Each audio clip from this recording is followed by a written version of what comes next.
যার ফলে আমাদের রাজনৈতিক দর্শন বাংলাদেশকে সমৃদ্ধ করে রাজনৈতিক দর্শন।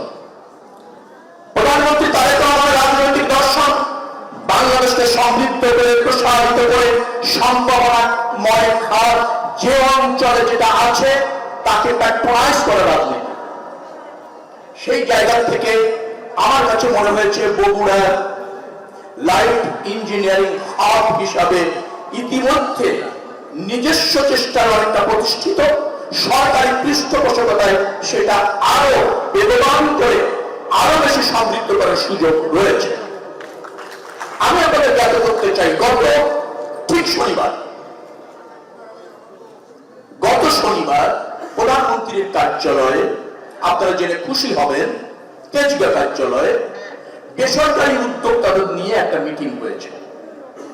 বাংলাদেশে বেসরকারি খাতের যারা প্রতিকৃতি, যারা নেতৃত্ব দিচ্ছেন, বিনিয়োগ করছেন, সমৃদ্ধ করছেন, তারা সবাই সেখানে উপস্থিত ছিলেন।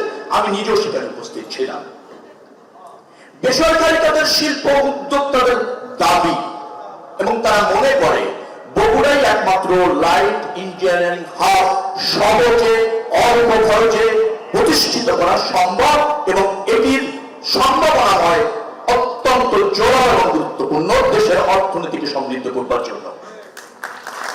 সেখানে সিদ্ধান্ত হয়েছে যে ইঞ্জিনিয়ারিং হাব এবং কৃষি ভিত্তিক যে সমস্ত শিল্প রয়েছে সেটা বগুড়া এবং এই অঞ্চলে সরকারি পৃষ্ঠপোষকতায় প্রসারিত করা হবে এবং আরো বেশি বৈদেশিক বিনিয়োগ, দেশি বিনিয়োগ, বেসরকারি বিনিয়োগ, সরকারি বিনিয়োগ পর্যায়ক্রমে এখানে এনশিওর করা হবে।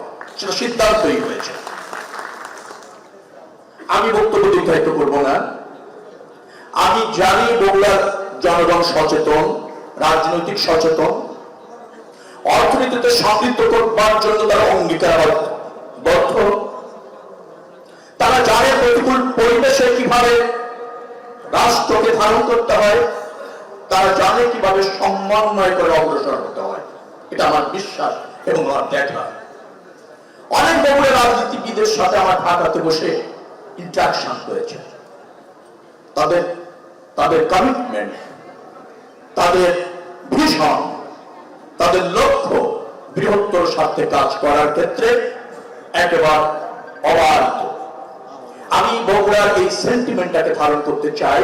এট দ্য সেম টাইম বগুড়ার সমৃদ্ধ করবার জন্য, উন্নয়ন করবার জন্য যে সমস্ত খাত বিকশিত হওয়ার সম্ভাবনা আছে তাকে প্যাট্রোনাইজ করবার জন্য সরকার এবং আমার মন্ত্রণালয়ের দায়িত্ব থেকে যা যা করণীয় সেটা নিশ্চিতভাবে করা হবে। আজকের এই অনুষ্ঠানে অর্থাৎ Bogura chamber of commerce and industry